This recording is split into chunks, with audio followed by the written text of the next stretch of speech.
Welcome to another episode of Chasing Labels. I'm your host, Stephen Billings, and with me, as always, is Andrew Cabral. What's up, man? What's up? I was kind of a little off the screen shadowboxing that nobody can see to hype myself up. Shadowboxing. You know how like some athletes they like to hype themselves up before a game or anything? Like The they'll hell you think you shake are? around and Rocky or punch something? things. I guess so. They'll scream and yell and get loose. Oh, is Know, that what you? is that Did what I you? was doing? Maybe. I hope not. I wasn't paying attention. I hope that's not what you were doing because you might trip a chord or hit a chord. No, well, and I'm not walking around. It's not like I'm Still, pacing you start myself. flailing around shadowboxing, you might knock a cord out. Ironically, I may knock over a drink. I may knock over Yeah, a that movie. I may too. Knock over the laptop. I may bump into the microphone, or I may hit this Yeah. the camera. I tell you, I bought a tripod for the camera in order for it to keep it stabilized and stuff. This thing moves so easily. Maybe it's just the surface that it's on or anything like that, but any little movement, this thing goes flying everywhere. Yeah. So Really no shadow boxing. Yeah, no shadow boxing. I mean, more I of can that. barely tap the table without things Yeah. ricketing around. But we've got an interesting episode this week for Chasing Labels. This is spy number 107. And yeah, this started out a bit of a slow week. And then at the end, we got a big announcement. Fortunately, things lined up to where we can deliver the October announcements, or at least talk about the October announcements for Criterion that just dropped today. That's the exciting portion of it. But we've got a lot of other things to go through before we get to that. Yes, we do. Yeah, I guess we'll just dive right in. Don't waste time. This is what the people want to hear. There is some information, some news, some stuff that does connect with our previous episode. Raro Video and Radiance has teamed up. Radiance has teamed up with a bunch of other labels since they, started. And this is just another one. And this fills in the gap that we talked about last week with their October releases. There was a mystery release that we didn't know about. And mystery solved, as they say. Yes. So for those of you who don't know about Raro Video, we've talked about them for a while. They predominantly put out Italian films. And if you've listened to the founder of Radiance, Fran, Simeone, he's a big fan of Italian cinema, as you've seen through a lot of the movies he's put out and a lot of work he did when he was over at Arrow. A lot of Italian stuff was, I think, all of his brainchild over there. So teaming up with a label that puts out Italian movies seems appropriate. It does. And we're getting a movie called The Night of the Devils by Gianni Garco. And this is getting high definition digital transfer. It's getting an auto commentary by Kim Newman's in there. You got some archival interview stuff with the director. You got other archival stuff in there. But The Night of the Devils is an interesting film. I got to see it. It is, I think, streaming on. I want to say I watched it on Canopy. I think. Night of the Devils. As much as I love that service, it pisses me off. Because it's only available to libraries, but not every library. Yeah, well, not every library. That's what pisses me off about it. And I'm like, ooh, it's such a great idea. And it's like, I can't get it. Yeah, I can't get the other one. There's another library movie and TV show watching service that's not Canopy that I don't have access to. I can't remember what it is, but you can rent this movie for 99 cents on Amazon, or you could buy it for $2.99 on Amazon digitally. But The Night of the Devils, or La Notte dei Diavoli, is it's an adaptation of a Tolstoy story called The Vourdelok.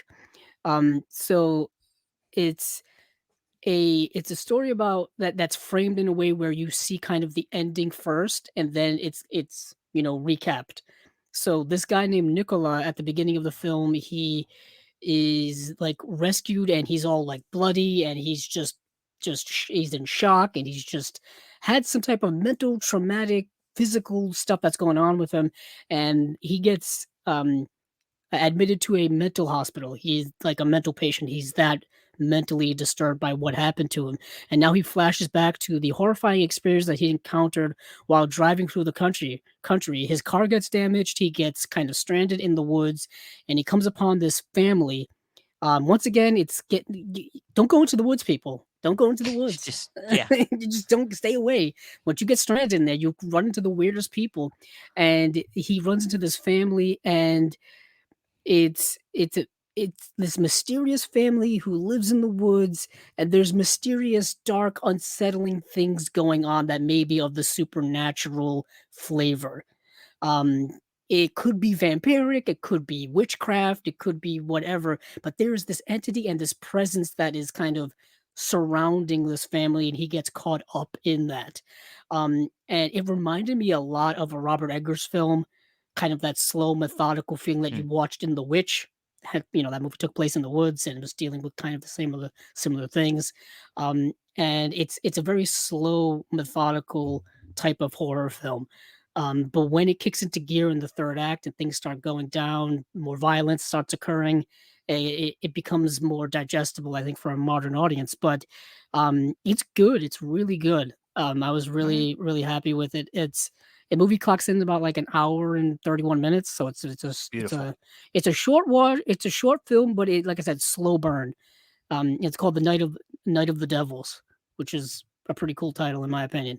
So you've got that from coming from Radiance in October with a bunch of their other stuff that's coming out in October that we've already covered. Next is another kind of one-off here, and this is from Studio Canal. Once again, Studio Canal sneaking in a little bit of their stuff, and this is from their Vintage Classics line. This is a 1971 Ukrainian film, but obviously Ukraine at the time was under the Soviet Union banner. You know what I mean? They were part of the Yeah. Soviet Union. This is called The Long Farewell, another slow film, but this one's more of a drama. It's apparently the movie was sitting on the shelves for many, many years and wasn't screened um, until 1987, I think. Um, yeah, because I guess the director was his work was censored under the Soviet Union and stuff like that. Um, Very controversial, I guess, director of his time. I have to do more research on it. But The Long Farewell um, is a film about a mother-son relationship, and this mother is very she's kind of not captivated by her son, but protective because I guess she's a single mother. He's her only child, so obviously there's a stronger bond there. And the son he's 16-year-old. He's 16 years old, so he's going through that teenage rebellious phase where he's just not interested in anything that she's doing or anything that she's talking about. He's starting to drift away from his mother. Apparently, he spends some time with the estranged father, and now he wants to go live with said estranged father, and that creates a very fractured relationship between the two. But the movie's kind of just about him just being a teenager. There's really not a lot of plot going on in the movie.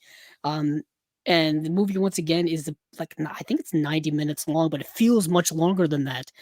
Because obviously you have to watch the subtitles and read the Mm. subtitles and stuff like that. Language barrier, cultural barriers for us as modern viewers. But I think a lot of the themes are still there, parenthood, changing of the times, growing up, stuff like that. Good film, The Farewell is. Um, I thought the mother character was a bit annoying. Like her voice started grating on me after a while, and I'm like, "Come on!"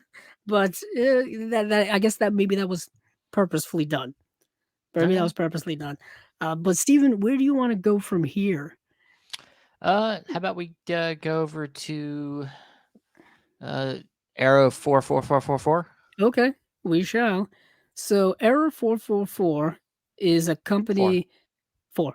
It's a company we don't talk about a lot, but they're a smaller company that has put out quite a few films. But the one that I want to talk about specifically is a film called Fatal Termination. What a title! Mm. Um, I what I mean, find, termination is typically means fatal. I mean, I guess it's that's it, it, true. it's kind of a what's the word for it? It kind of redundant, a little redundant in the Yeah, title. it's kind of like saying the same word twice. Yeah, Yeah. yeah. So the premise of this film, and I'll just read the synopsis.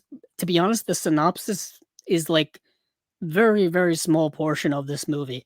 A Hong Kong police officer's wife seeks revenge when a ruthless munitions smuggler kidnaps her daughter. That is literally not even close to the entirety of describing this movie. That's like one small portion of the movie towards the beginning of the third act. That's what that's describing. The rest of this movie is kind of that 1980s into the 90s Hong Kong style of action films where you've got cops versus bad guys. You know what I Mhm. mean? In this film, the woman that was just mentioned, her husband is a police officer, and he gets caught up in fighting like bad guys, drug traffickers, mob, organized crime people, stuff like that. And the movie ends in a very wild third act action that is pretty Mm. darn awesome, as a lot of those Hong Kong films were and are. And that's kind of the movie. What's interesting about the release of this movie is that it's coming with that you can buy it in 4 different, like, cover art versions, which I've never quite seen before.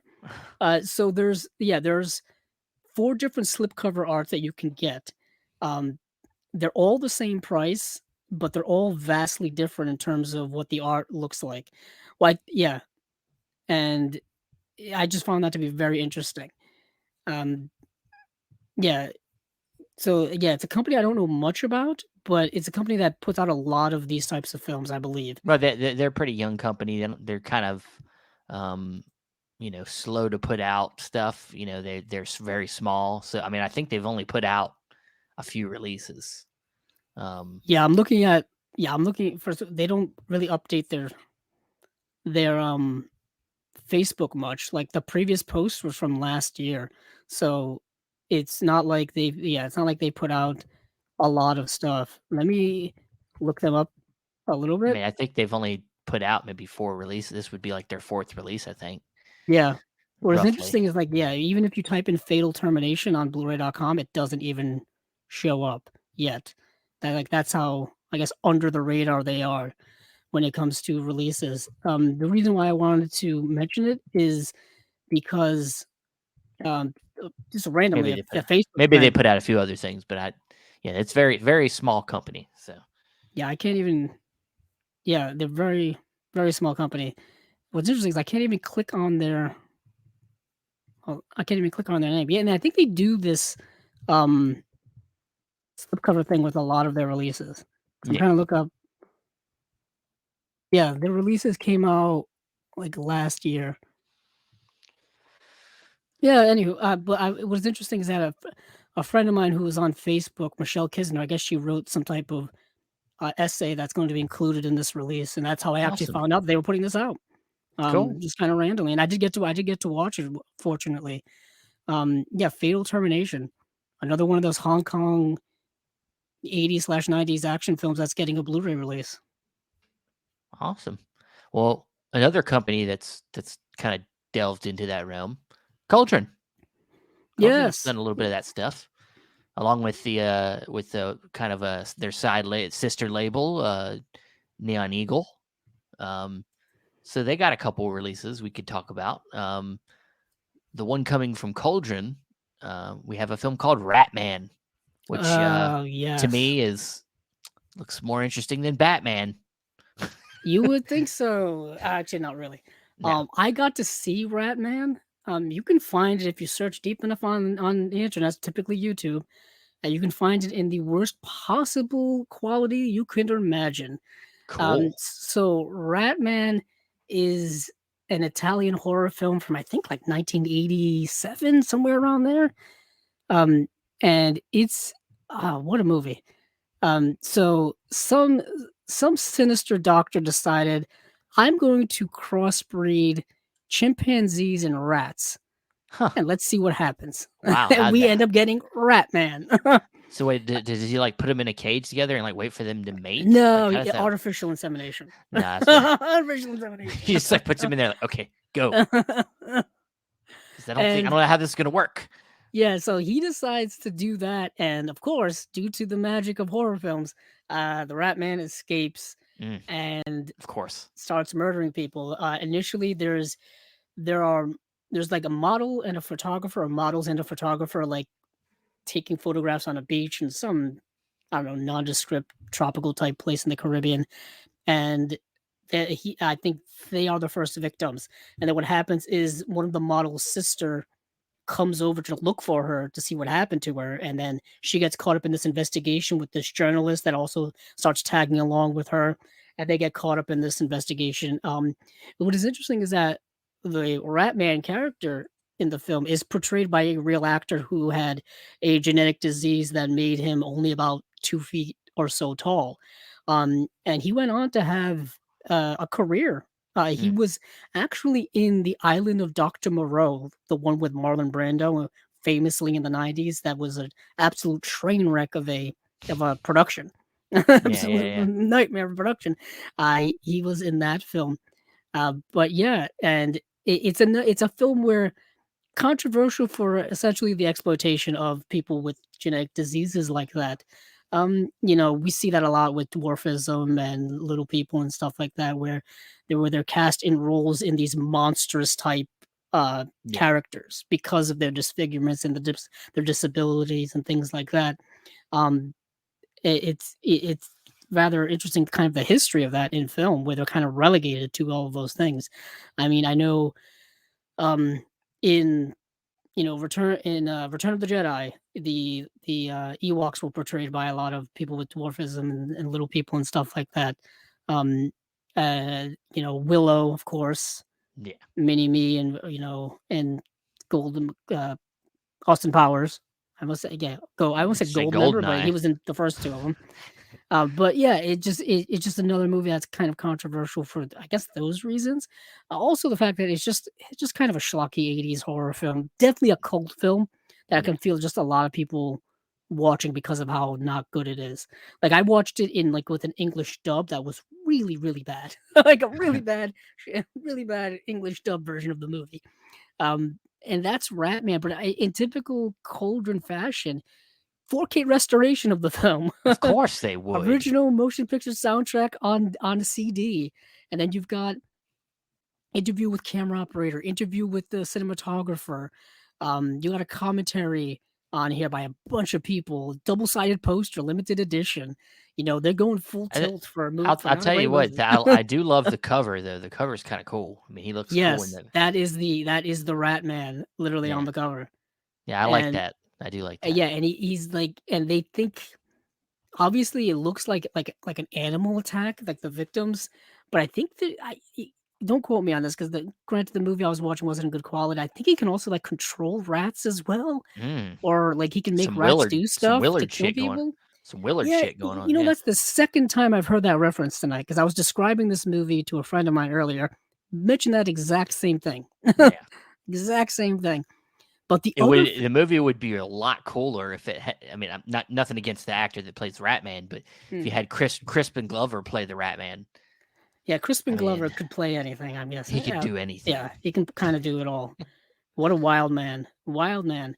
Um, got screwed out of not being in the subsequent big Back to the Future films.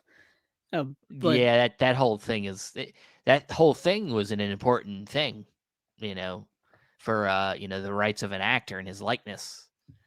oh That was yeah, yeah. that what that all was about. They wanted they used his likeness and for the other two movies and to get paid for it. Um, so yeah, I mean, Very that was an true. I think he's been important. very outspoken about that for many, Yeah, many years. I mean, yeah, Back to the Future has gone on to be one of the most lucrative franchises of all time, even though they haven't had a movie since what 1990 or something like that. yeah. Um, Very interesting. Yeah, that I mean, ironically, actors are striking now for things similar to that when it comes to, um, you know, residuals, and it comes to contracts, and it comes to, compensation for work and things like that. So, those issues have kind of always been around, and There's always been there's around always in any job. I don't care what you say, but any corporation that makes tons of money, they're always trying to find ways to make more to money make more money and make you do more without for, getting paid more. yeah, do more for less. Yeah, that's why most contracts with any company, they're going to say, we can fire you for whatever reason. We can, there's no limitation. There's nowhere in there that says we have to limit your work, Yeah. especially for like if you're a salaried employee, like they're going to take advantage of you as much as they can. Sorry, I know that's not pessimistic, but that's the reality of It's our world. entirely true. That's kind Yeah. of the way in which our economy works. It's make as much money you can by any way that you can, if that includes immorally working people into the Well, ground. especially in entertainment where Mm. people feel so lucky to even be a part of it. They sometimes some people forget, they don't feel like that they have the ability to speak up and say. That's why it's important that big actors get involved in this, that have that like power, Well, yeah, those are the ones that have the not the means, but they have the power, like you're well, saying, they have the means too. They like can they're they like can not do projects and be okay. yeah, like their words carry more weight because Yeah, they're the ones that are moving the dials when it comes to making money, and they're they part of it. sell They're the money. part I'm of it. thinking of like the George Clooney's, the Brad Pitts, Angelina Yeah, Jolie, people on that high movie star level, Julia Roberts, et cetera, et cetera. yeah, Those are the names I think count the most because they're the ones that just make the most money and have the most power. Money equals power, people. That's what we're saying here. But you know yes. what also equals power is apparently being a kick-ass person. So Zero Woman Red Handcuffs. I did not get to see this movie, even though I searched high and low to be able to watch it. This is being put out by Neon. I always forget it. It's Neon Neon Eagle. Eagle Video, right? Yes. Yes, and this is a movie I think from 1974. Yes, Well, and it does say here that it is Caudron Films on the Blu-ray.com. It does say Caudron what Films. is interesting that you mentioned that is true. But if you go to the Neon Eagles um Facebook page, they they have a whole announcement about it. Okay. Uh, um, or Somebody if you needs to even get go this right to then. why didn't that show up? I Somebody hate needs you, to fix Facebook. Blu-ray. I hate you. Somebody needs to fix Blu-ray.com then. That's exactly what I'm saying. Yes, it says so. Well, yeah. Oh boy, this is gonna be a mess. But I can definitely tell you that Neon Eagle is putting it out Okay. because I I'm friends with who we had on, Jared Honor. Jared Arner. Yeah. Yes, and he announced it himself Aner. that they're putting it out. Um, yeah, so I can Awesome. tell you that. But yeah, describe the plot of this film, Steven. All right. So the description says when renegade cop Ray, I guess is how it's pronounced, um, goes too far in bringing justice to untouchable bigwigs. Only a dangerous mission to rescue a politician's daughter will keep her out of jail for good. She readily takes on the task, only to find more complicated and deadly than ever. Only to find out more complicated and deadly than she suspected. After a relentless pursuit and run-ins with despicable Yakuza thugs, Ray finds herself a target as a wider criminal conspiracy, the outcome of which will leave almost no one alive. As So, always the case. So yeah. following up as what I was just saying, so this is from Jared Honor's Facebook page. So excited, so excited to bring this crazy film back to home video in North America. This was one that Jesse and Brian had already signed for Cauldron, but offered to put it under the Neon Okay. Eagle Video banner, which I was so hugely psyched about. Awesome. Yeah, apparently he also said like basically this one plus Kill Butterfly Kill established the entire Neon Eagle video modus operandi early on and will guide what films we do in the future. Hopefully this will not be the last pinky violence film we'll have in our catalog. Yes, this is part of the pinky violence subgenre, which I know nothing about because I'm Yeah, I was only gonna hearing say about I it don't. last week. I've never even heard of it. There are so many subgenres of Of course, yeah. subgenres that I have no idea about. Oh boy, when you get to a database that says peaky violence, a a beginner's guide. It's in layman's terms, this means sexed up bad girl action films by the Toei Studios. Toei being Japanese. So Japanese kick-ass action films featuring women. Okay. That's Yeah. what I'm getting. I'm pretty sure there are people out there who know more about it than I Simple do. formula. Simple sounds simple. Yes. So that is yeah. So that is from Caudron Cauldron Neon Films. Eagle. That's Yes, Caudron that is. Neon Eagle. Yeah, that is Zero Woman Red Handcuffs. I couldn't remember what the heck we were talking about. But speaking of moving over to other things we don't, I mean, since we mentioned Jared Honor, let's talk about Mondo Macabre because he's got his hands over there as well. Of course. And we've got two films also from them. One is a Jess Franco film. When it comes to the rights for Jess Franco films, I guess everybody's got their hands I in guess that pie. everybody's just it was like Just a scooping it damn up. like a candy bowl, and everybody just like grabbed some. Just yeah, you get some of this, you get some of that. So the Sinister Dr. Orloff is the film that he made in 1982 about a character that he established, I think, in 1962 with the awful Dr. Orloff. So this is part of that whole Dr. Orloff series, which is why I kind of didn't want to watch it because I have no frame of reference to what Dr. Orloff is. And I didn't have the time to go back to watch all the previous ones because he had done some in the 60s and the 70s and of course now into the 80s with this one. So, and this is like 20 years, like I said, after he had done the first film. So it says, with his 1962 film, The Awful Dr. Orloff, director Jess Franco laid the groundwork for the Spanish horror boom that was to follow later in that decade. 20 years on, he revisited his classic to create this chilling and macabre follow-up. The Sinister Dr. Orloff features the original Doctor, played by Howard Vernon, with Antonio Mayans as his son Alfred. The film is set amongst the bright neon lights and gaudy tourist attractions of Alicante on Spain's Costa Blanca. So apparently it's a father and son story about these twisted doctor and his, I'm assuming, also twisted son. It's like, he it says Alfred Orloff, the son, cruises the bustling nighttime streets seeking out women whom he takes back to his empty apartment. There he drugs them and has just horrific things happen, I'm assuming here, as I'm reading.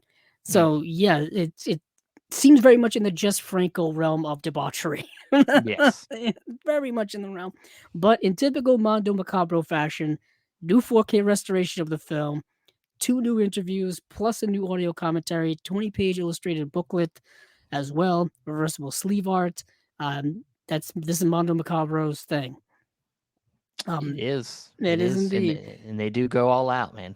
So they do go all out, and then they also put out a second film here called Shadow of Death, also known as Macabre.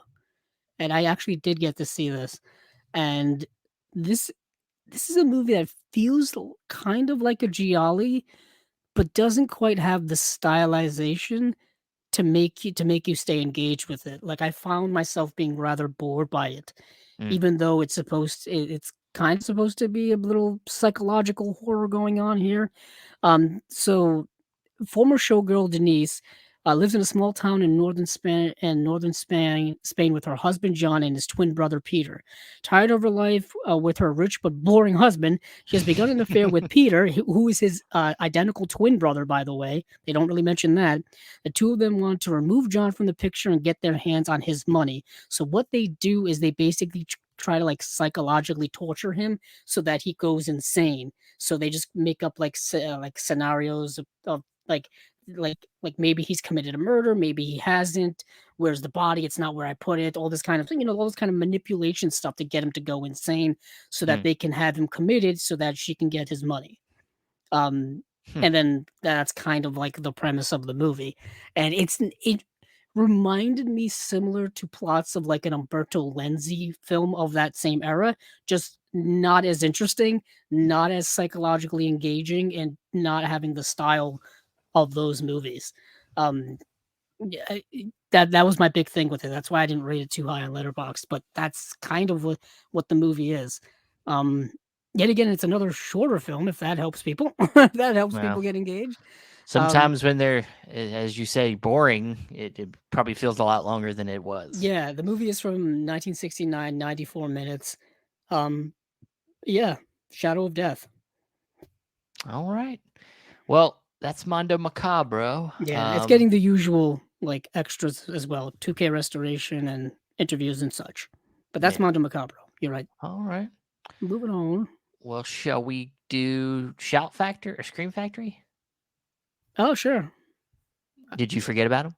No, I actually brought up the page, but you didn't mention it, so I I got rid of the tab for it. So Oh, now I gotta I go back and assumed get the tab. you. Wow, I'm surprised that you just assumed Threw it that. aside, threw it aside, but All right. Well, we got go 3 on. releases from them. Yeah, these are website exclusive releases. Exclusives. Once Yeah. again, So we got School Spirit, Lords of the Deep, and Sawbones. All sound like weird ones. Of course, like you said, exclusive. So if you really want any of these, you have to go to the Scream Factory website to buy them. Sawbones stars the great Adam Baldwin. one of the Baldwin brothers. Yeah. Yeah. That I don't think I've seen many Adam Baldwin movies. I've seen a few Stephen Baldwins. Of course, I've seen a lot of Alec Baldwins. I don't think I've seen a lot of Adam Baldwin. So, do you know what the premise of School Spirit is? Have you read this? I have not. So basically, this guy Billy Batson, no relation to Shazam in any way. You sure? Yeah. Okay. I don't. Sure, I don't this believe isn't so. part of the series of Shazam. It is not, but portrayed by actor Tom Nolan, is about to have the best night of his life. Apparently, where he's about to, I guess you could say, have sex with his dream girl. But he needs protection, Stephen. He needs protection. He's Of course, very yeah. responsible, very That's responsible. responsible. Yeah. And so he goes out to get some protection, but damn it, Stephen, he may be responsible when it comes to having safe sex and things like that, but when it comes to driving, he's reckless. Reckless. Ah, And he's speeding, gets into an accident, dies, and becomes a ghost, and comes back to his college campus as a ghost. okay. I love how they frame it here. They say, but hey, who says death has to get in the way of a good time? Returning to campus as a ghost, Billy discovers that the eternal afterlife can be an eternal after party. A wild 80s comedy about a Wow. wildly sex-crazed specter. Oh, man. School Jeez. Spirit frequently haunted late-night cable channels, couldn't imagine why, and dusty video store shelves. At long last, it has finally ascended to a higher place of existence. High-definition Blu-ray. Baffling. What is unfortunate about these Shout Factory exclusive releases is they're expensive. By expensive, I mean they're around like the $30 range, but they're pretty much just the movies on the discs. There's Yeah. nothing really in the way of special features. I mean, they do get like some type of restoration work. Like for example, we were just talking about School Spirit. It's getting a 2K master struck from an interpositive, but all you're getting is a theatrical trailer as a special feature and subtitles. That's it.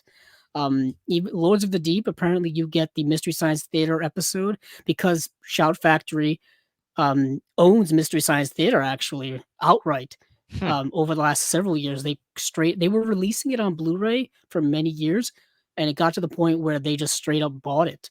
That's why you can find you know, their releases so cheaply because they straight up own it now. And that's why they can put the episode here about this movie on the Lords of the Deep Blu-ray because they have it. It's so that's kind of interesting. But we also need to mention now that we're talking about Shout Factory, they changed the name of their company. Do you know that, Steven? Yeah, they just called it Shout. It's Shout Studios. Studios, yeah. Yeah, they just changed in like the last week or so. It seems to be a thing that a lot of the labels are kind of doing. They're moving to like one streamlined name. You know, some don't care, but Arrow did it, of course, with getting rid of Arrow Academy a couple years back, and now you got this move. So yeah, I mean, I it's I don't know. I don't know. I don't know that it matters. I don't know if I'm going to. I have to train my brain now to not call it Shout Factory because I've been calling it Shout Factory for many, many years. since the late 2000s when I first started buying their stuff.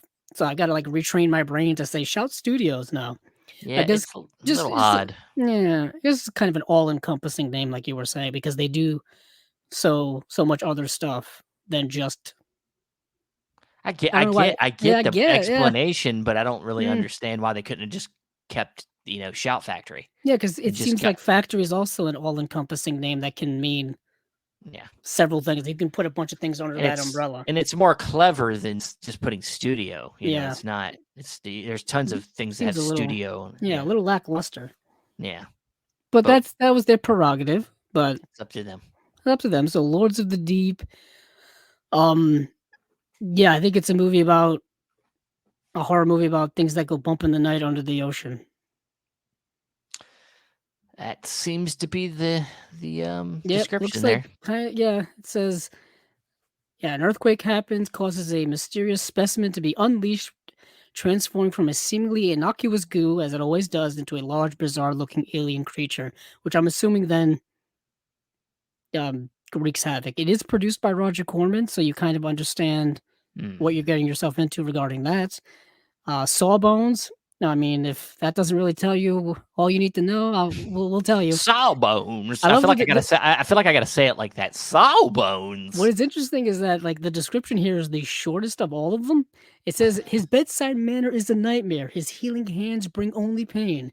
His operating room is a chamber of death. Oh, what is that place is Chamber of Death. not getting a good review on Yelp.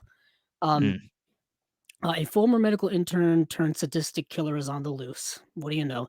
Also, Adam Baldwin is not part of the Baldwin brothers. Adam Baldwin was in Firefly. He was in the show Chuck. He isn't. He was in Full Metal Jacket. Uh, but I don't believe that Adam Baldwin is He's not actually part one of of the the Baldwin family. brothers. He's not. Okay. He just happens to have the same name.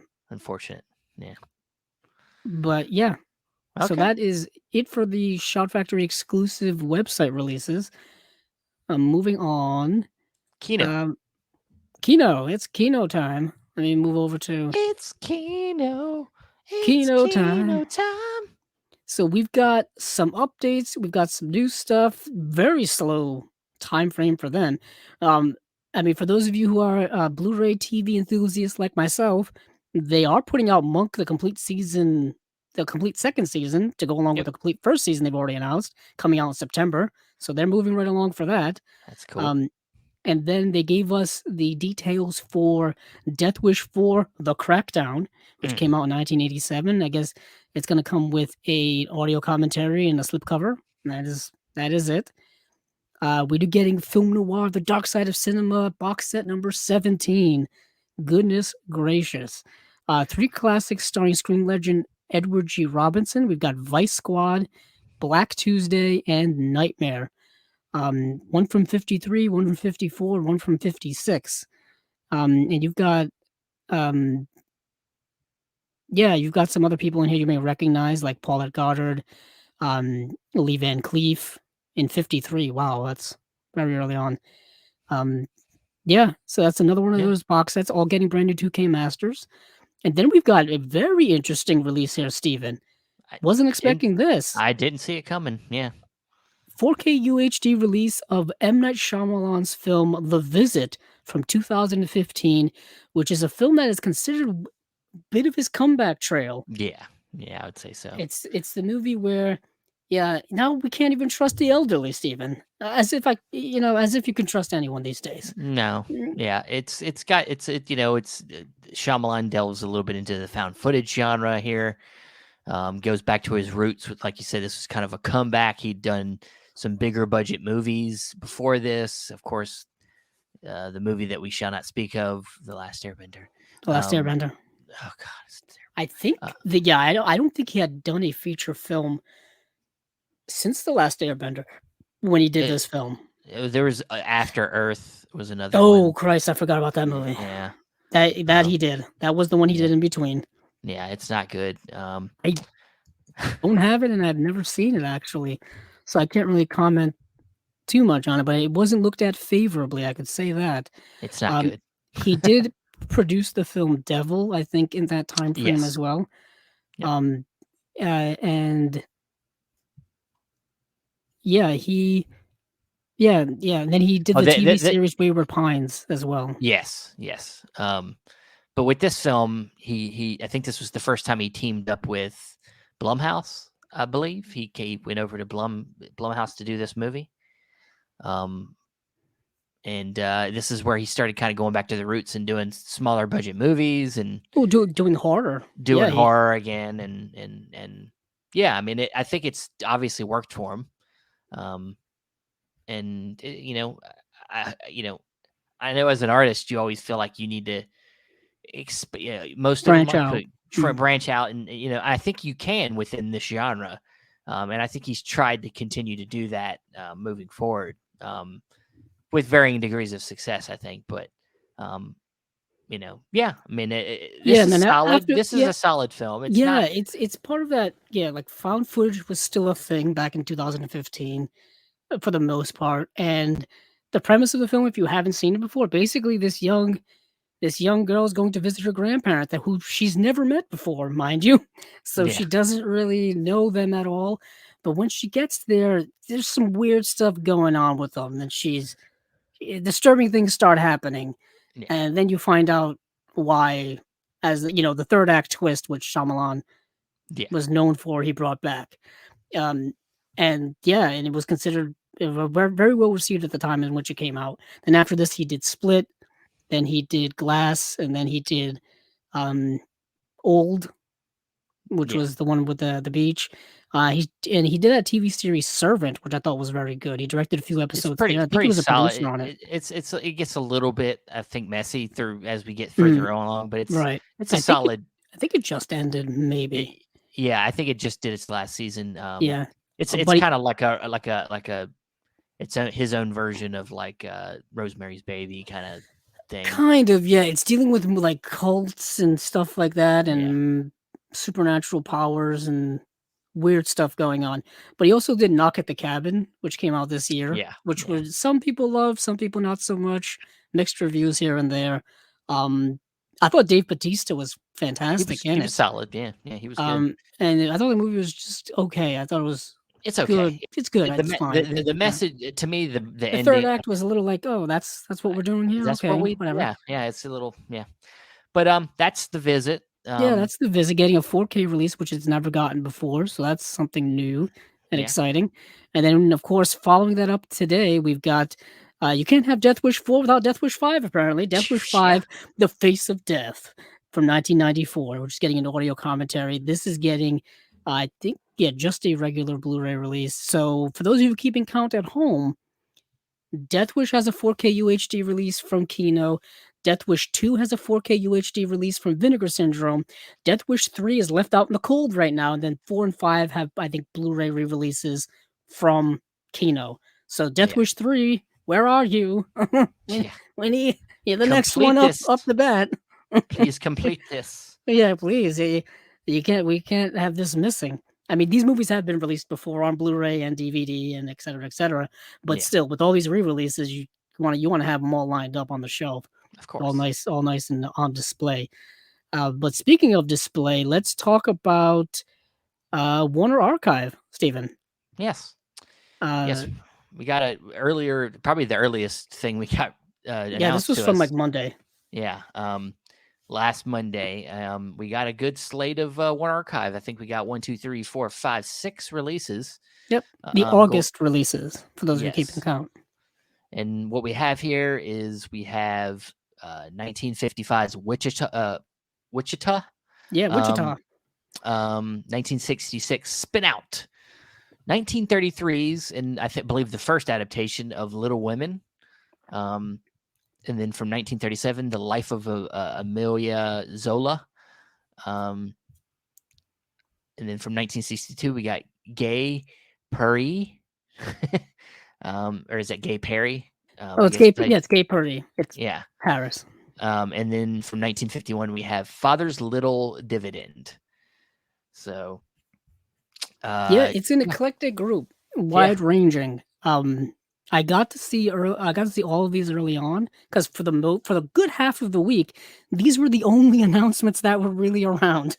So Yeah. it gave me some time to be able to take my time and go through them, one by one. Wichita is another film about Wyatt Earp. And this time Wyatt Earp is portrayed by Joel McCrea.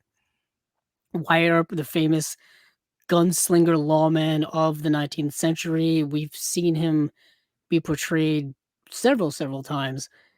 This is directed by the great Jacques Tourneur, who did several great films throughout his career. And I I really like the movie. I like the way in which um, uh, Wyatt Earp was portrayed as this kind of no nonsense lawman who tried to clean up just a town full of lawlessness. And in this town happened to be Wichita. For those of you who don't know, Wyatt Earp was part of the gunfight at the OK Corral. That was one of his famous things. He actually lived a rather long life. I believe he lived all the way up into the 1920s, if memory serves. So that was kind of interesting. But he's also been, if I remember, Stephen, yeah, Tombstone was Yeah. another famous Well, adaptation of his life. I believe Costner did a movie. Yeah, I think wasn't it Yeah. just is that It's is called that the Wyatt Earp. yeah, just called Wyatt Earp. Um, and yeah, Jacques Tourneur is a great director. He directed Out of the Past, Cat People. He was the director. I Walked with the Zombie. Um, that was his kind of stuff. Um, just really unique kind of horror films of the 1940s, which a lot of people would then try to copy afterwards. I believe he was famous for taking just like eye-catching titles or just stuff like that, and then making his own movie around it, like Cat People or The Leopard Man and I Walked with a Zombie. He would just take these eye-catching titles and then just do whatever the heck he wanted with it, pissing off the studio. I think he was working for RKO at the time, and just pissing off David O. Selznick from doing that and stuff. But Out of the Past, obviously, probably Yeah. what he's most well known for. Movies Yeah. probably on the top of most film noir lists, if you've ever seen a film noir list out there. The movie starring Robert Mitchum, Jane Greer, Kirk Douglas, Rhonda Fleming. Um, it's the poster child for every film noir, in my opinion. It's just amazing. But yeah, so Wichita is very good. If you like westerns, I highly recommend it. Um, you get classic Tex Avery art cartoons and as special features. That's what actually Warner Brothers used to do on a lot of their DVDs is they would put like Looney Tunes cartoons on there as special features. In this case, it's Tex Avery cartoons. Now that they've put out a lot of those already on Blu-ray and DVD and stuff, I don't know why they keep including them as special features, but whatever. The film also co-stars Vera Miles, Lloyd Bridges. Um, yeah, it's a good film. Spinout is a Elvis Presley starring film, one of his Woo! several starring film in the '60s, when he was trying to do the acting thing, branching out from the music thing. Um, this is a movie where there's 3 women in this film that are constantly throwing themselves at Elvis Presley. Oh, I'm sure he They're just trying loved to that. yeah, they're trying to so he's a race car driver and a rock singer in a band, and 3 very determined young women, uh, different women too. One yeah, one is a rich woman named Cynthia. One's Diana, a best-selling author doing research for her next book, and the other one is, I think, um, is like the drummer in his band is also a woman. Wants him as well, and they're all trying to get him to like marry them at some point. Um, it's that type of like kind of Hmm. silly movie. And there's like the rich girl's father wants Elvis to like race his race car in a race, but Elvis doesn't want to do it because he doesn't want to like sell out or something, or he doesn't want to be bought or something like that. And yeah, there's a big climax in the movies. And in the climax of the movie, there's a big race that happens and all this kind of stuff. It's fine. I mean, I don't know a lot about the Elvis Presley movies. I've just seen a few of them myself. I mean, I don't think he was a great actor, but I also don't think that that was the intention of his films.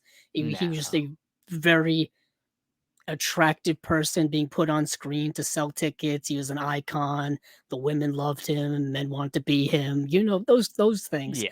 And that's kind of the charm of these movies, is you kind of see the silliness of it all, but you also see kind of like Hollywood has always tried to sell people as products. Really, any type of young attractive person they try to put in movies to try to sell them to an audience to make money. They've been doing it forever, and they're Yep. still doing it now. So that, yeah, this was an MGM film that Warner Bros. Had gotten once upon a time.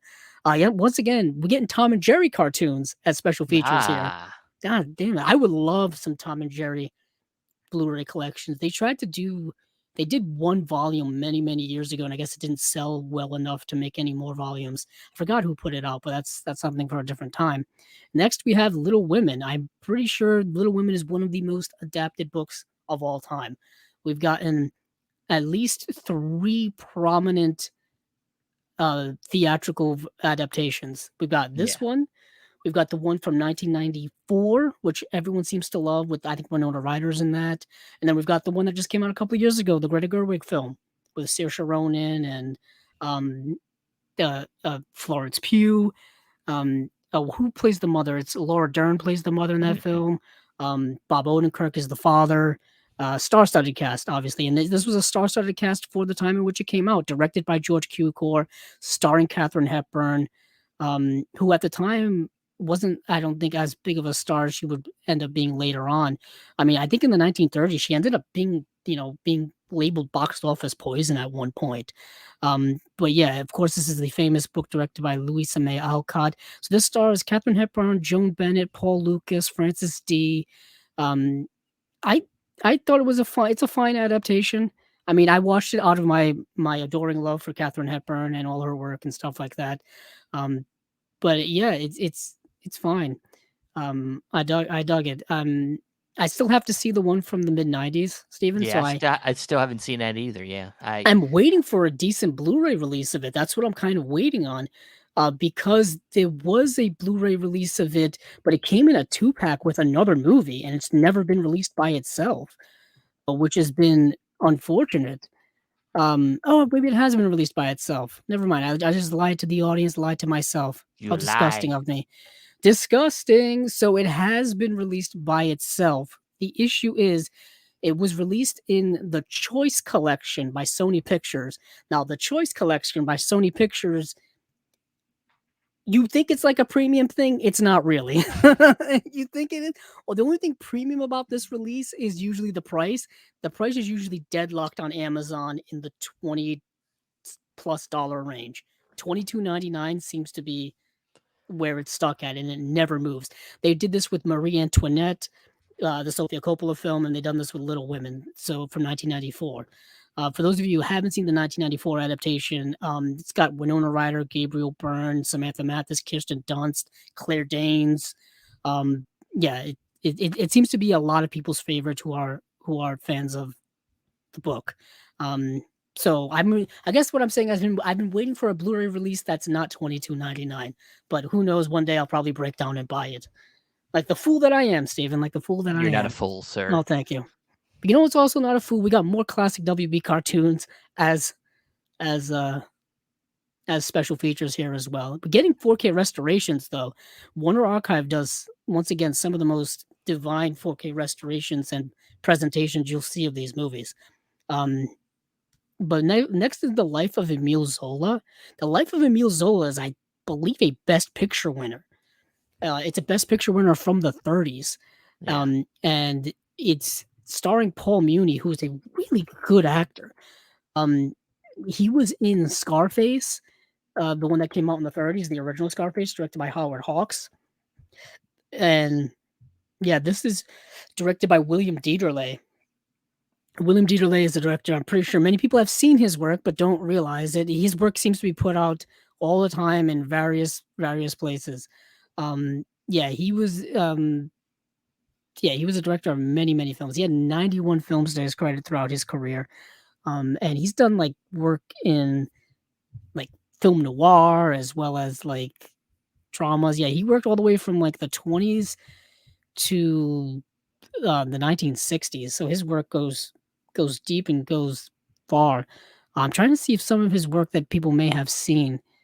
Um, The Turning Point, Peking Express, Dark City, The Accused, Rope of Sand, Portrait of Jenny, Duel in the Sun. He has an uncredited um, uh, credit for that film. I'll Be Seeing You, Mm. which is the film starring Joseph Cotton when he's like on leave as a soldier. A great film. Tennessee Johnson's another good film. Um, yeah, he's directed a lot, but Life of Emile Zola is kind of a biopic, kind of a film that just kind of concentrates on a specific time in someone's life, but covers some earlier stuff as well. It's an interesting structured film. So it's it's said here it's the biopic of the famous French muckraking writer and his involvement in fighting the injustice of the Dreyfus affair. So a little backstory here. This is like late 19th century French history here. Um, France went through a series of different governments in the 19th century. Ever since Napoleon, um, kind of, and the French Revolution and all that kind of stuff, France was in turmoil for a very, very long time. But anywho, what was happening within France is there was a huge rash of like anti-Semitism and stuff like that, and things like that going on. So the Dreyfus affair was this soldier named Dreyfus was accused of espionage, and they basically just pinned this espionage conviction on him just because he was Jewish. Mm. And they don't really touch on this in the movie because for whatever the reason may be. Um, this movie came out in 1937. They could have touched on it since rising anti-Semitism would, of course, lead to many horrific things happening in World War II, but they decided not to. So this court case of the Dreyfus affair was huge, and he was convicted very quickly because of nefarious reasons and because they didn't want the military to look bad and stuff like that. So they just decided to pin this on somebody. So they pinned it on him. They actually found out that someone else was actually responsible for the espionage things that were going on, and they acquitted the guy very, very quickly. Also, in order to not make the military look bad, to make it all hush hush, but they didn't release this Dreyfus guy from prison. They just left him rotting in there. And Emile Zola took up the kind of cause of freeing him from prison because he's not supposed to be in there. And the movie plays out all of the different kind of heightened dramatic affairs of that went on around the Dreyfus affair and what Emile Zola's impact was on it. Emile Zola was a very outspoken writer of the time and influencer of the time. But what the film doesn't say is that just that this whole Dreyfus affair and Emile Zola's writings were very chaotic when it came to dividing the people of France and all that kind of stuff. You see a little bit of it in this film, but it was way more tumultuous than that. But this is a really kind of classic, good film in my opinion. Like I said, it did win Best Picture. It also won the Oscar for best lead. No, they won the Oscar for best supporting actor in Joseph Schildkraut, who portrayed the Dreyfus person.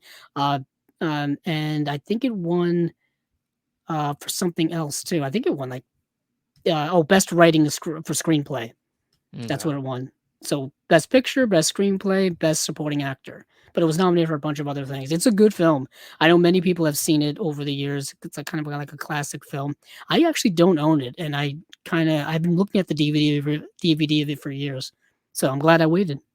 Yeah, Glad I you'll waited. have to add this to the Oscar section. I do So have to add it to my Oscar section. I was just thinking that I didn't want to say it out loud, but I'm glad you remembered. I got you. I got you, man. Thank you. Thank you for the backup.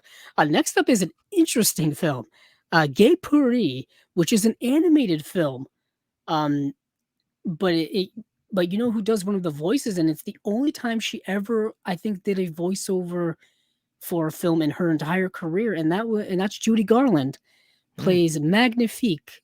Yeah, the voice of Judy Garland.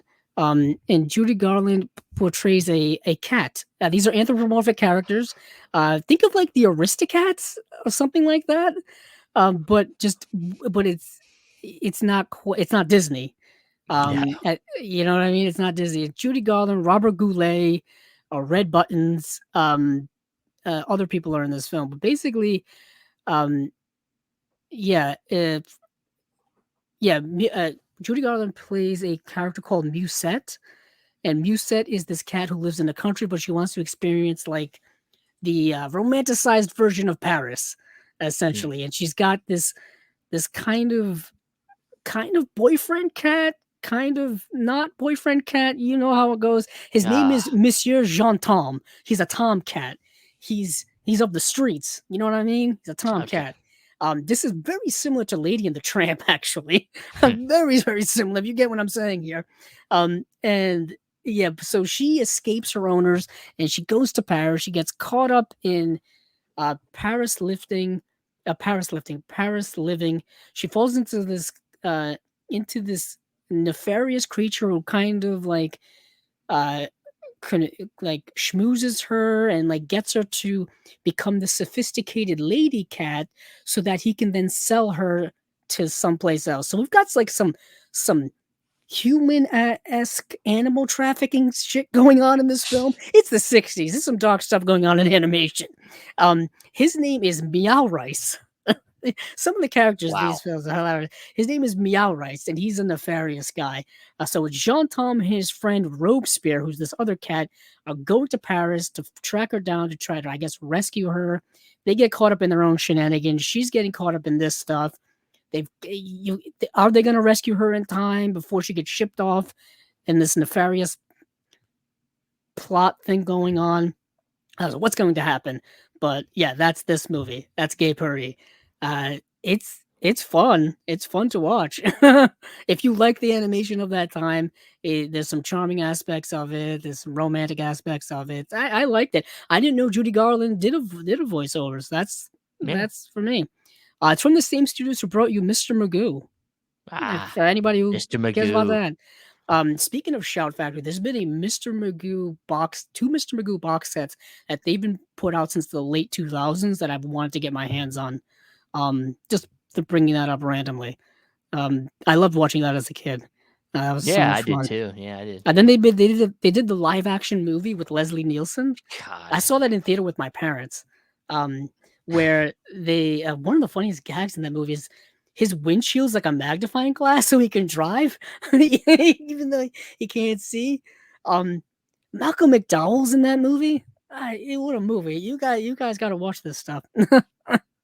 But Father's Little Dividend, just to wrap this up here, is the sequel to Father of the Bride, starring Spencer Tracy, Joan Bennett, Elizabeth Taylor.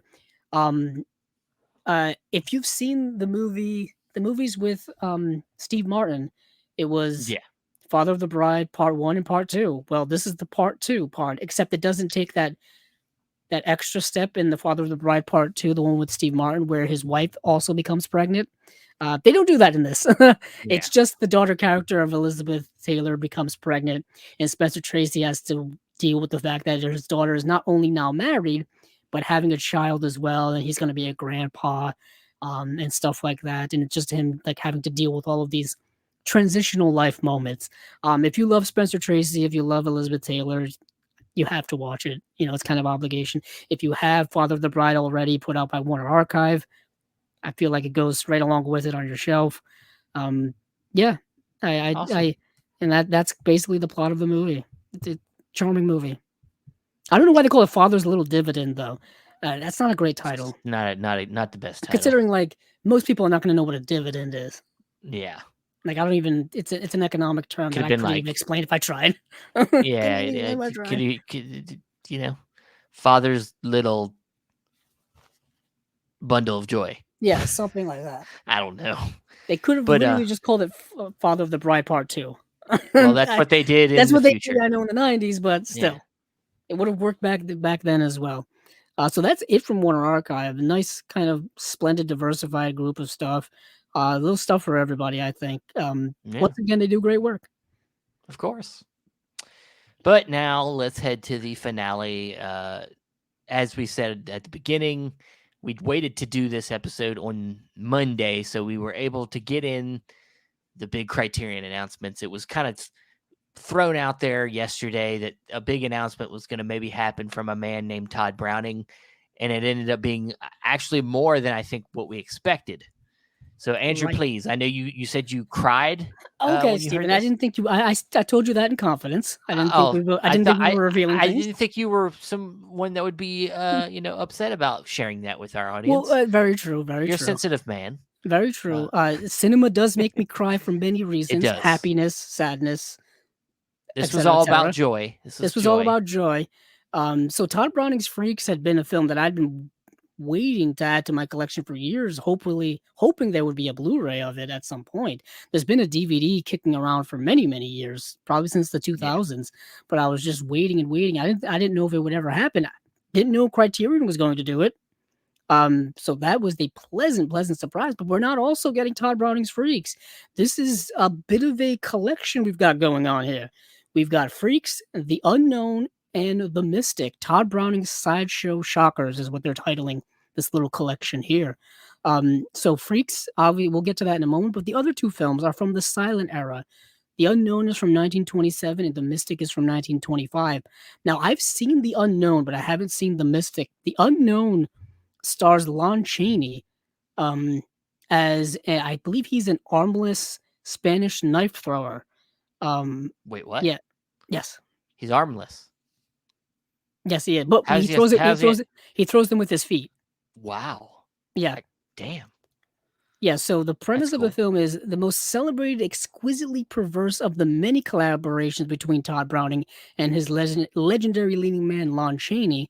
The Unknown features a wrenching physical performance from the Man of a Thousand Faces, which is what Lon Chaney was known as the armless Spanish knife thrower Alonzo. He flings daggers with his feet, whose dastardly infatuation with his beautiful assistant, portrayed by Joan Crawford, Mm. a woman, it is just so happens, who cannot bear to be touched by the hands of any man, drives him to unspeakably extremes, sadomasochistic obsession, deception, murder, disfigurement, and spectacular grand Gugunal climax. Browning wrings every last frisson from their lurid premise. This is pre-code horror stuff going on here. So pre-code horror stuff, you could kind of get away with shit. You could kind of get Yeah. away with stuff you couldn't get away with after the Hays Code was enacted in 1933, 1934, around that time. And this is Todd Browning, what he used to do. So yeah, I've seen this film. I think I saw it.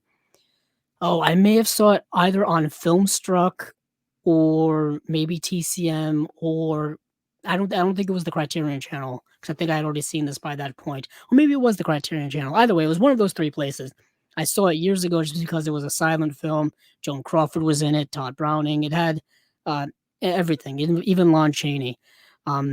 So yeah, that's from 1927, a silent film. And then we have The Mystic, a fantastically atmospheric but rarely seen missing link in the development of Todd Browning's artistry, set amid his favorite milieu of shadowy sideshows and clever criminals. He loved doing films about things that were, you know, uh, amiss. You know what I mean? Yeah. People who are on the fringe of society, sideshow characters and people and stuff like that.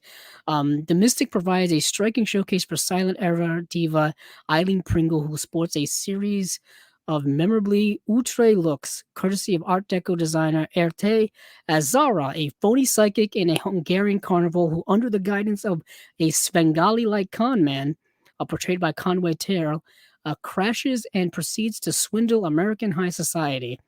Browning's fascination with the weird is on full display in the eerie seance sequences, while his subversive moral ambiguity extends surprisingly sympathy to even the most seemingly irredeemable of anti-heroes. Yeah, I'm in. Yeah. This release here shot up to like highest priority of releases for the rest of the year for me. Yeah. Just incredible So you're stuff gonna going on here. buy it before the sale? And now Stephen will get a little crazy now. This Okay. is coming out October 17th. The So sale is going to right be the before the first, sale. right before the sale. It's like two trains crossing paths in the night. You know what I mean? Yes. Hopefully my store gets enough copies. I mean, they did surprise me by how many copies they got of After Hours and The Watermelon Woman this past week. So that Yeah. was nice of them. But Okay. But the highlight of this is obviously Freaks. Yeah. Freaks, the most transgressive film produced by a major American studio in the 1930s. I agree with that entirely. Todd Browning's crowning achievement has haunted the margins of cinema for nearly 100 years. Very true.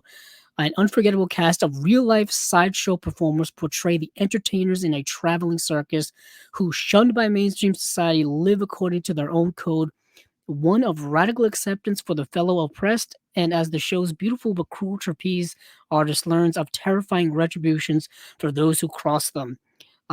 Received with revulsion by viewers upon its initial release. You gotta love that.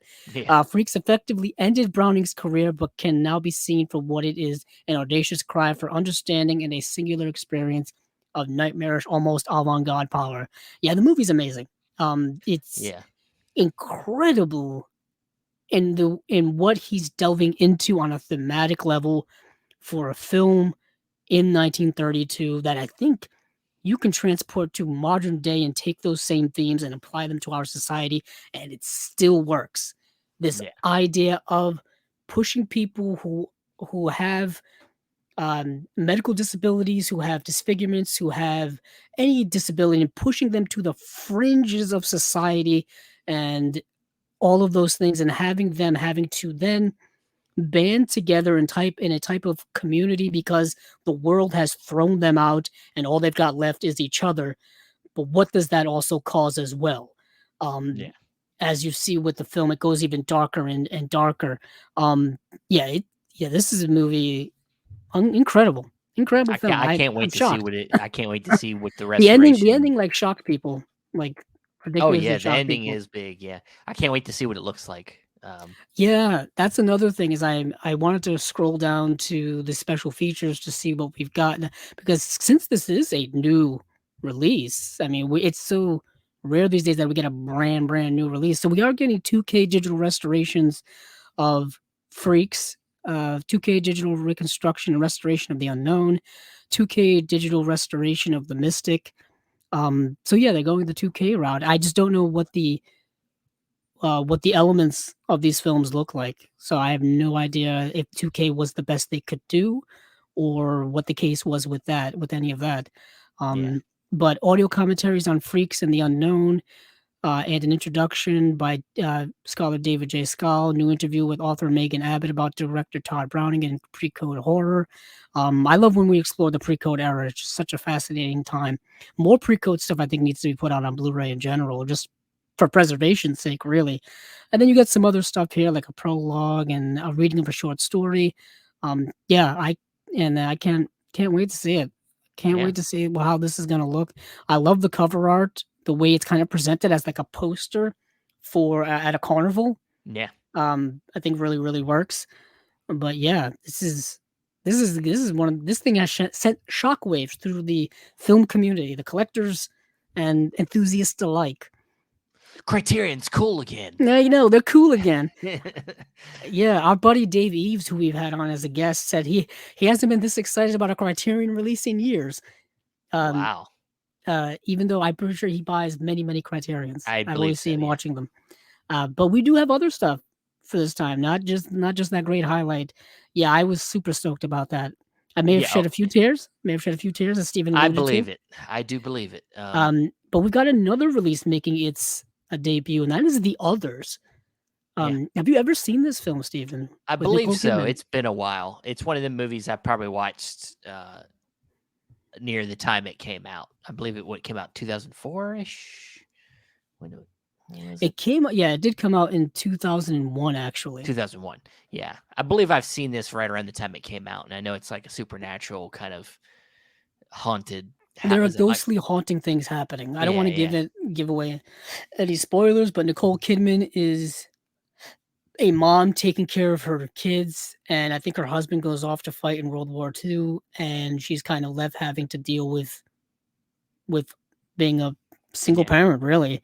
And she lives in this large countryside estate, and spooky things start happening. I remember the trailers for this. I remember one of the scary movies. I think parodied it or whatever. With the kid has like the pretending to be a ghost, has the sheet over her head, and it's like It's just like, I am your daughter. I remember seeing that in the trailer a million times and spoofed Yeah. to no end. But this is it's a bit of a surprise. It's directed by Alejandro Amenabar. And there was a Blu-ray release put out by Lionsgate in 2011. And it's the one that's been in my collection ever since. So Yeah. it's been sitting in my horror section, I think, ever since. Maybe. Yeah, there it is. I'm looking right at it. It's it's sandwiched in between The Orphanage and Pandorum. Hmm. Okay. What? Yeah, just Triple don't ask me feature why. there, guys. Yeah, that's a triple feature. I got to upgrade my DVD of The Orphanage to the Blu-ray. That's an underrated horror film, I think. I have Produced by Del Toro. I believe I have Pandorum on DVD. Yeah, it came out that long ago. I think Yeah. that movie came out in like 2009, Yeah. if I remember. Underrated sci-fi horror, I think Pandorum is. Interesting. Ben Foster. Yes, So that's, it's that's enough for me. it's in space. It's in space. Yeah, it's in space. Yeah. Yeah, but this has an audio commentary by the director. It's got a new conversation with the director and Paul Gomez. It's got a new making of program. It's got archival program about the film's production, costume design, soundtrack, and visual effects. I think that right there is the port over of the special features that's on that Blu-ray that I just mentioned. Yeah. Hopefully so. Hopefully they port over all of that, and that's what that is. But yeah, this is the others. I know some people are excited about it. I find this to be kind of an underrated gem of a movie from the early 2000s horror film. Nicole Kidman doing some great work back then. Even doing some great work now. Sure. She's always been doing some great work. But yeah, this was a bit of a surprise for people. Then we've got two 4K UHD upgrades. Videodrome, Cronenberg, Steven. Yes, of course. What do you think about that? Well, I suspected it was coming eventually. We've already had Naked Lunch. Didn't Naked Lunch get a 4K upgrade? Yes. Or that was from Arrow. But didn't we recently get another Cronenberg upgraded? Is it The Broods or something else? Hold on, I'm looking. I mistakenly just went and looked for Crash and realized that movie has had so many releases. I mean, we've been getting 4K upgrades from other companies, Arrow specifically. Yeah, we already had Crash already had the 4K, and then Criterion put out their Blu-ray. Naked Lunch just got the Arrow release from just got the Arrow 4K. What's it? Crimes of the Future is getting a 4K release. Yeah. Jeepers. What? How come nobody? No Love for Existence. What's going on, people? Yeah, where's? Come on. Yeah, really. Come on. I know both Eastern Promises and A History of Violence. Didn't they both get 4K upgrades from Kino? Kino, yeah. Yeah, it seems like there's some things missing in this filmography that need the upgrade.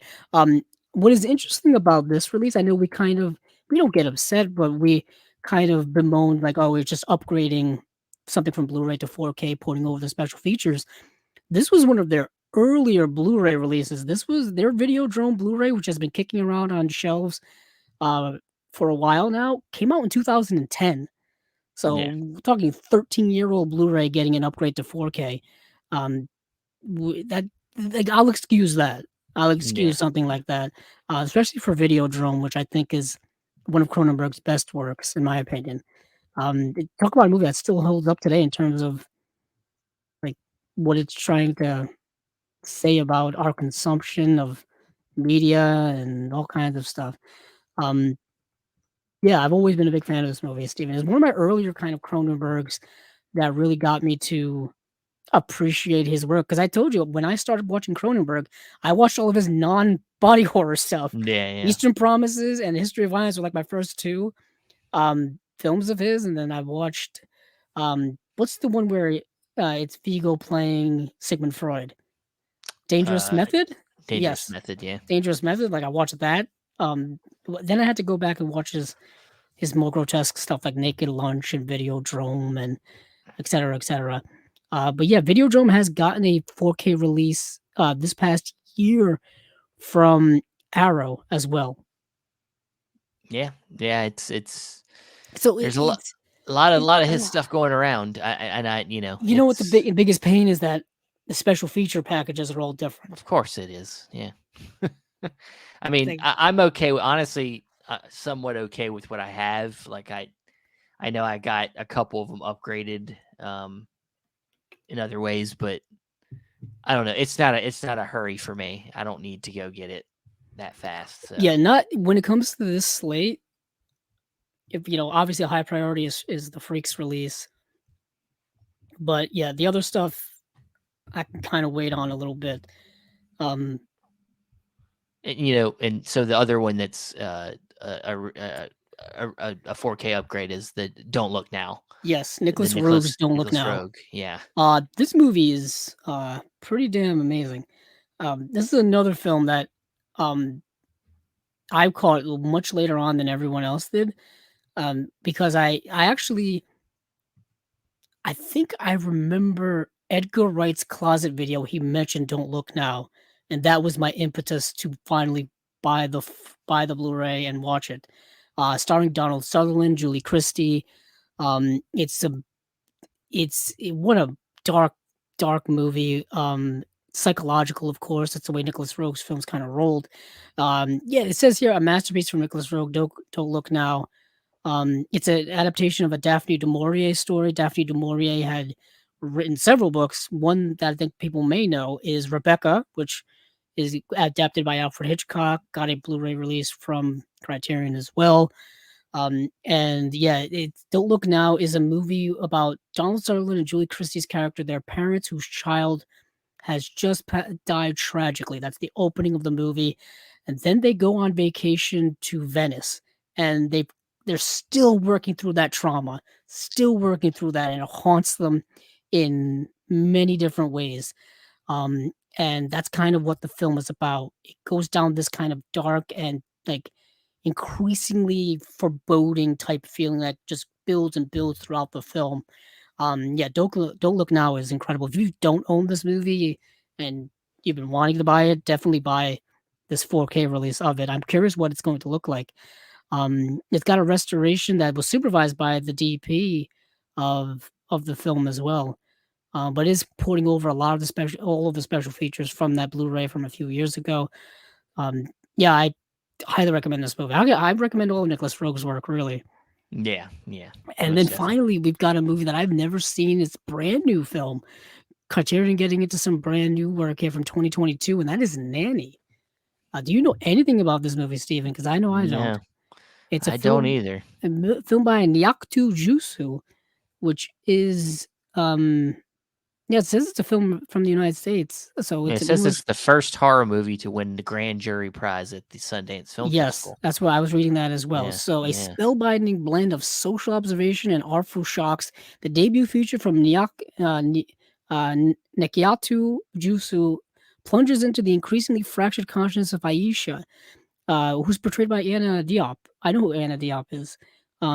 A Senegalese immigrant who takes a job as a nanny for a wealthy white family in New York City. I've heard of this movie. I've heard of Okay. this movie from Sundance. Yep. Now it's all coming back to me. So the gears are kicking in. Gears are kicking in. Um, Separated from her own son and casually exploited by her employers, Aisha finds herself consumed by unsettling visions and a growing rage, one that could either destroy or empower her. This visually captivating tour de force, the first horror film, like Steven just said, to win the Grand Jury Prize at Sundance, distills complex ideas about motherhood, inequality, and cultural dislocation into a work of dreamlike dread. Oh, that's the way you sell it. That's the way you sell it, Steven. I mean, I of course haven't seen the movie, and I don't know much about the tone or anything, but this image kind of invokes, I feel like Jordan Peele-esque type of horror. Even just the cinematography of the shot, like it looks like from a Jordan Peele movie. I feel like it's dealing with those same cultural, racial Yeah. themes. I remember seeing this movie actually on a lot of people's best of year lists for 2022, and I wanted to watch it because I added it to my watch list on Letterboxd, and I just never got around to seeing it. It is. I think it's currently streaming on Amazon Prime. Actually, for those of you who have access to Amazon Prime Video, which seems to get more and more expensive as the years go on. It's streaming on there, and I know Anna Diop, as an actress, she was in, I believe I believe the Titans series that was it started out on Amazon, started out on HBO Max, became Max. Actually, it started out on, I think, the DC streaming service. Remember that? That lasted.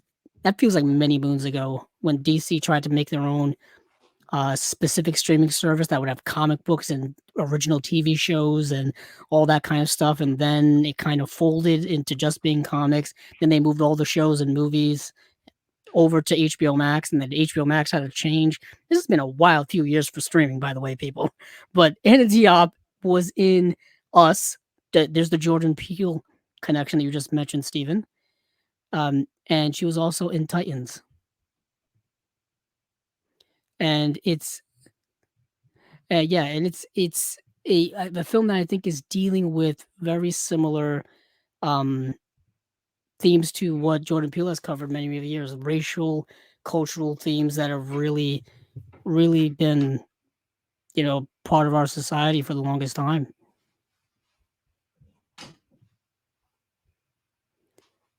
So that is Nanny, which, I'm very excited to see. I'm glad that Criterion is getting into more of the modern kind of game of putting out modern films that are culturally significant, especially films that are in the realm of the festival darlings. Because I was just mentioning the other day that these festival films oftentimes take forever to come out just for us to be able to see in the theater, let alone physical media. Some of them don't even make it to physical media.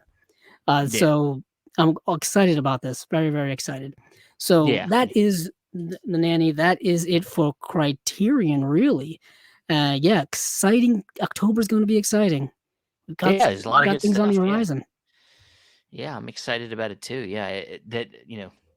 Along with this film, maybe Criterion's going to continue to look at indie stuff like this, and then thinking about what Vinegar Syndrome just announced with that new partnership with IFC.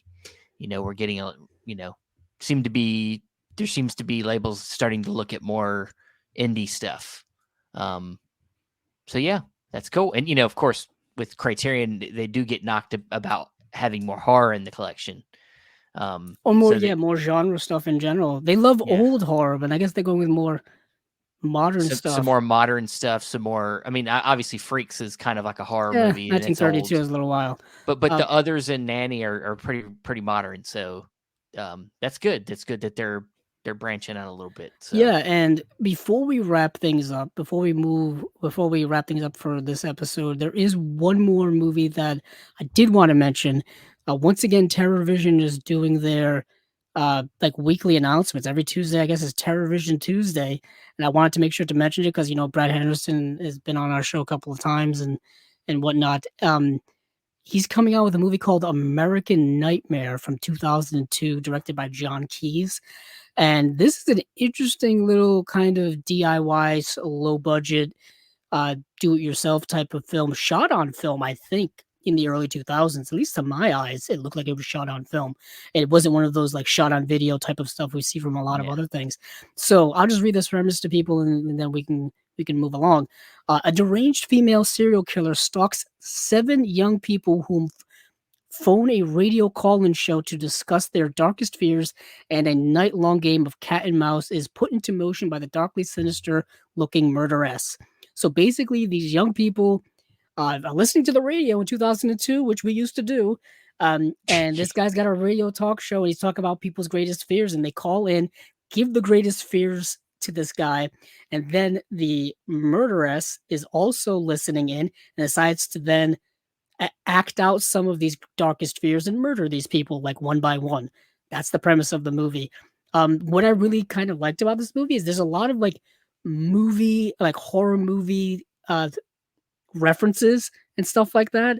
They reference Psycho and they reference a couple of other films and whatnot. And I'm like, oh, this was definitely made by somebody who had who was a movie fan, at least a horror movie fan. So you get that in there. It's not a bad movie, but you could tell it's rather low budget, and some of the acting's not good and all that kind of stuff. And I didn't really dig the ending too much, but that's American Nightmare. but kind of a Okay. lost gem from the early 2000s horror stuff.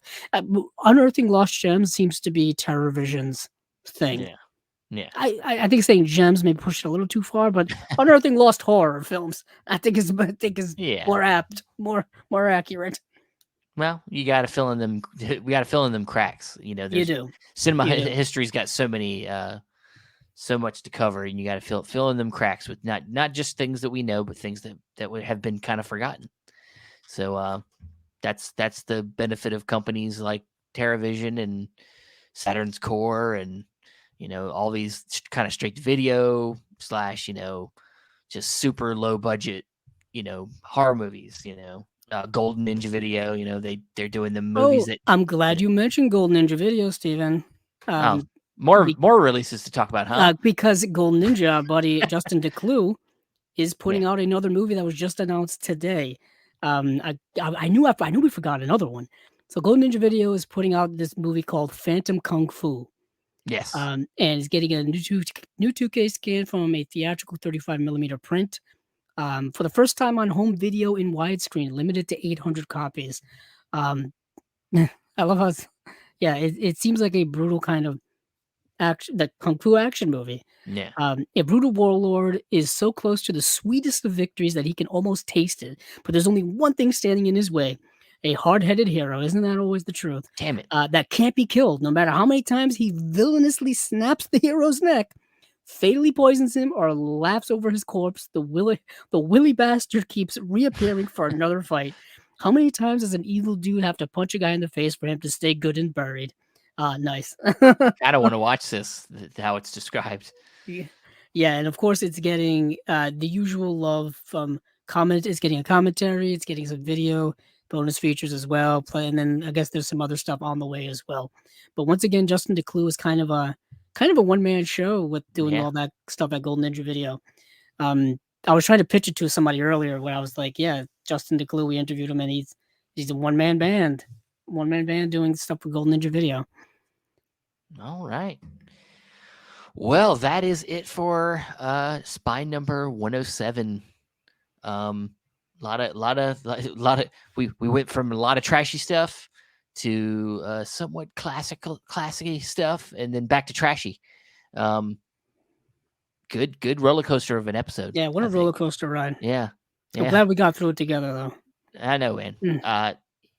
I'm a little scared of roller coasters right now. Did you see that footage of that roller coaster that that was literally like one of the joints was like coming off? Like, I did see that. Did you see that video every time the roller coaster go by, it would move, come like apart. Wiggle. It was being held together by the bolts. Yeah, I did see that video, and I'm like, this is not looking good. It's not looking good. Really keeps me from wanting to go back.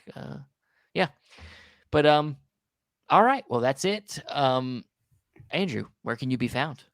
You can find me on Twitter at Cabzilla6, Cabzilla06, as well as our YouTube channel, Chasing Labels.